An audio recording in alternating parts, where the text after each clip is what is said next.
I am hopeful that this will continue to be a conversation. I think it's been very recent that living with a use disorder is not like a 4-letter word that we only whisper about behind closed doors.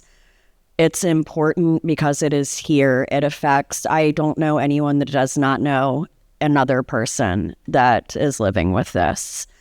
And it needs to be talked about, and it doesn't need to be talked about shamefully. We need to talk about hope, about plans, about what we can do to support people. And I'm really excited about that.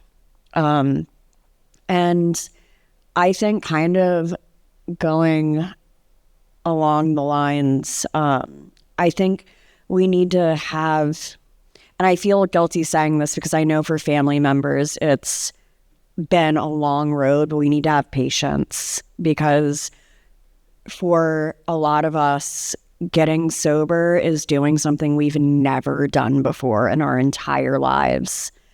And it takes a long time to learn how to be an adult human that doesn't use drugs, because that's our whole identity. So when we take that away, we are going to be, I did not know how to handle emotions. My emotions were so new to me. Like I said, I'm in like my 3rd year, and I'm just now kind of like, hey, I don't get as like insane anymore when something stresses me out. Go you, like it takes a while. So yeah, I think just keeping the conversation going, changing the narrative from shame to this is here, this is a reality, what can we do to support? And and having patience for people. And Britt? I want to learn how at 3 years you're able to do that. I'm at 10 years and I want to strangle people sometimes. So good for you. That's awesome. The first part, hope. What gives me hope is this right here. People showing up to have this conversation, to listen to this conversation, to learn, to hear the stories. I think we forget about that. I mean, we talk about us sitting up here and what we do and what we've been through. It's, we forget that everybody in this room has a story. And I say it all the time, everybody's story is powerful.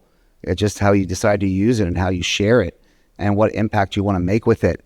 And, that gives me hope, being able to know that there are many people out there like you sitting in these seats that care and that want to make a difference or want to change that narrative about, topics that were considered so taboo all these years.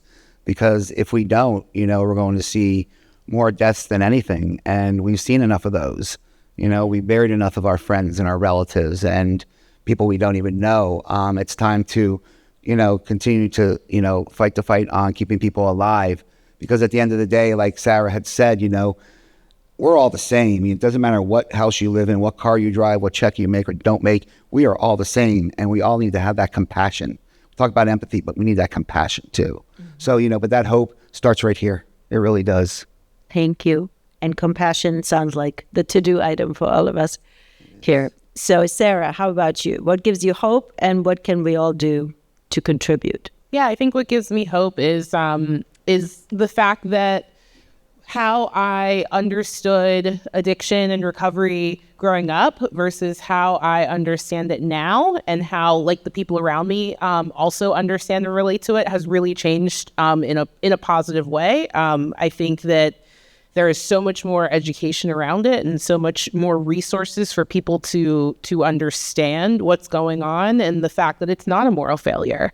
And the fact that we have conversations like this, and they're not just, quiet underground, two people with a coffee having this conversation. There are people who are willing to spend their Thursday evening having this discussion, I think is very hopeful. And I think compassion is absolutely the word of the day, but I think it's also having compassion and understanding for others. So back to that empathy.